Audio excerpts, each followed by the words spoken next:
Topic है mobile computing. Last time हम traditional computing को स्टडी किया था, आज हम मोबाइल कंप्यूटिंग को देखेंगे। जैसे कि mobile computing refer to computing on hand held smartphones and tablet computers. These devices share the distinguishing physical features of being a portable and light-weighted.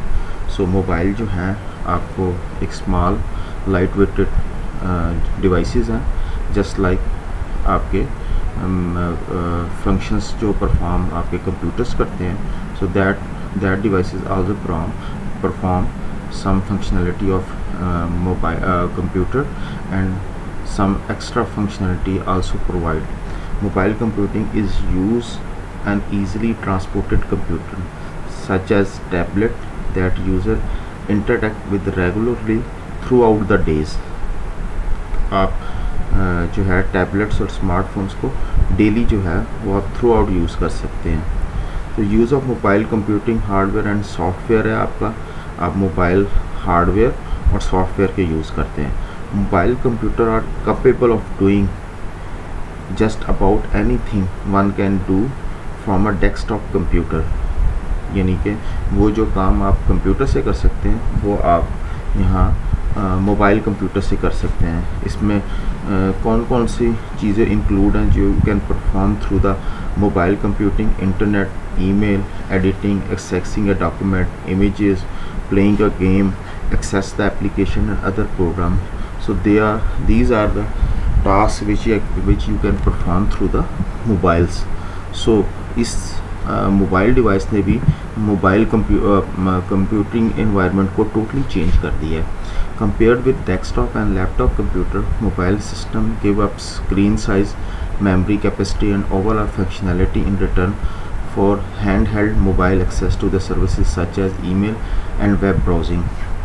So desktop, laptop computer के as compared mobile का size, memory और दूसरी चीज़ें जो हैं they are small in size but they are provide the functionality।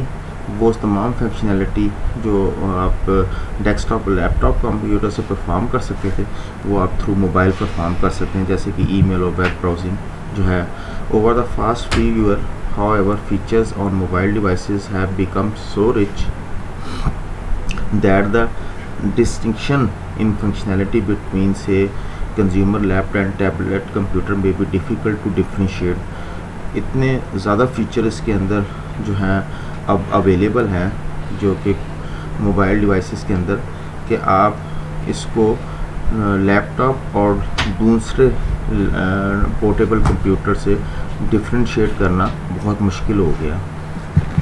Today mobile system are used not only for email and web browsing but also for playing a music and video, reading a digital books, taking a photos and recording a high definition videos. So ये तमाम task जो हैं वो आप computer के through जो हैं वो परफॉर्म कर सकते हैं, मोबाइल के थ्रू मोबाइल सिस्टम के थ्रू परफॉर्म कर सकते हैं। Many developers are now designing applications that take the advantage of unique feature of mobile devices such as global positioning, GPS chips, accelerometer and gyroscopes. So these are the unique features जो कि आपको mobile device perform करता है। Accelerometer is a tool that measure the proper acceleration. Acceleration जो है वो movement होती है, बेसिकली मूवमेंट को रिकॉर्ड करने के लिए। So that is the unique feature which provide the mobile. ऐसी एप्लीकेशन और एप्स डेवलप की गई हैं कि जो बेसिकली इन तमाम फंक्शनैलिटी को परफॉर्म करते हैं। जायरोस्कोप्स जो है वो बेसिकली ये भी एक तरह की डिवाइस यूज़ फॉर मेजरिंग और maintaining the orientation and angular velocity, ये भी एक्सेलरेशन और वेलोसिटी को मेजर करने के लिए यूज़ होती है।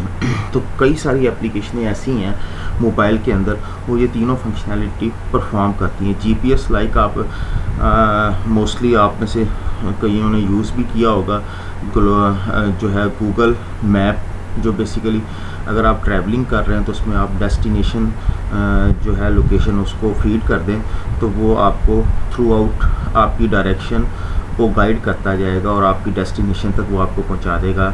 सिजिक एक जो है एप्लीकेशन, वो भी इसीलिए यूज़ होती है।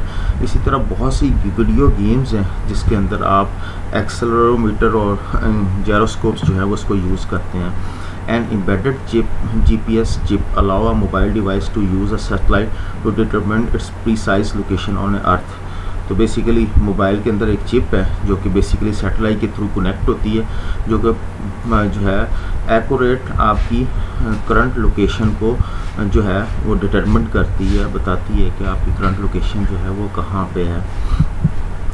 That functionality is especially used for in designing applications that provide the navigation, for example telling a user which way to walk or drive, or perhaps directing them to nearby services such as a restaurant।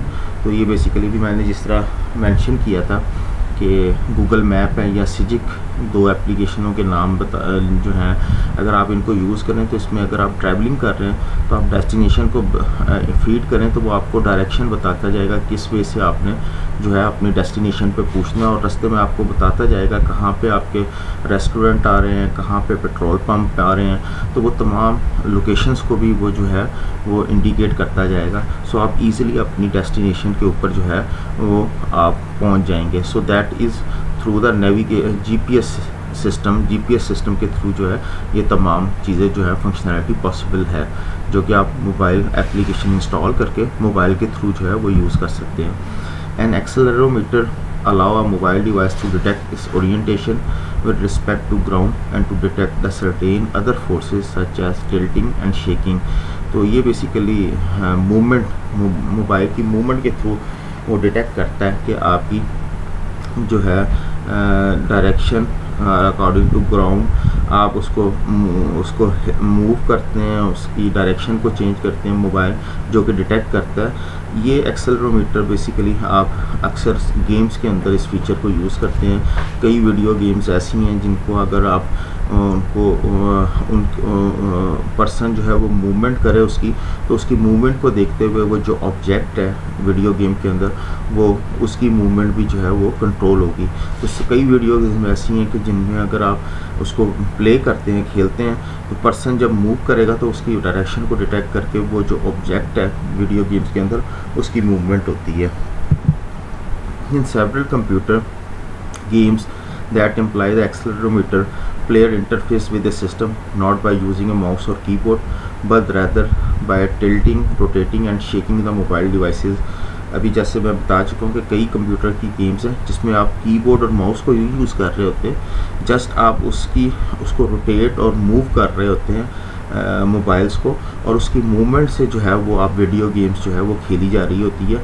कई games हैं जो कि detect करती हैं, जो कि basically accelerometer जो है इस फीचर को यूज़ करते हुए जो है वो गेम्स जो है बनाई जाती है, डेवलप की जाती है, और यूज़र जो है विदाउट कीबोर्ड और माउस जो है उस गेम्स को यूज़ करता है।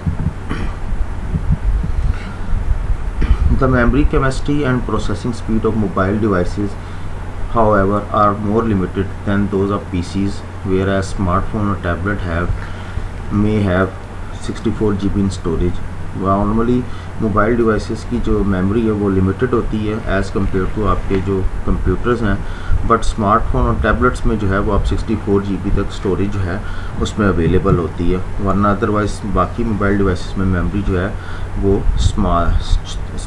Smaller than other computers। Mobile devices often use processor that are smaller or slower than the processor found on traditional desktop and laptop computers। इसके प्रोसेसर भी जो हैं वो स्मॉलर होते हैं, छोटे होते हैं और स्लोअर होते हैं as compare to desktop and laptop computers. दो तरह के ऑपरेटिंग सिस्टम जो हैं वो करंटली मार्केट में अवेलेबल हैं, डोमिनेटिंग कह सकते हैं आपको, जो फेमस हैं और मशहूर हैं, जो यूज़ हो रहे हैं। सो उनमें कौन कौन से हैं? एप्पल आईओएस है और गूगल एंड्रॉयड है। Two operating system are currently dominate mobile computing, Apple iOS and Google Android। iOS was designed to run on Apple iPhone and iPad mobile devices, and Android powered smartphone and tablet computer available from many manufacturers। So these two operating systems are available which are famous in market and using a mobile devices. So basically Apple iOS जो हैं वो apples की devices के लिए available हैं, और androids जो हैं वो स्मार्टफोन के लिए और या टैबलेट्स के लिए यूज़ होते हैं, जो कि कई मैन्युफैक्चरर्स जो हैं मार्केट में इनको यूज़ कर रहे हैं अपने डिवाइसेस के लिए। So that is the mobile computing. जो मोबाइल कंप्यूटिंग जो है टोटली इसने इन्वायरमेंट ही चेंज कर दिया।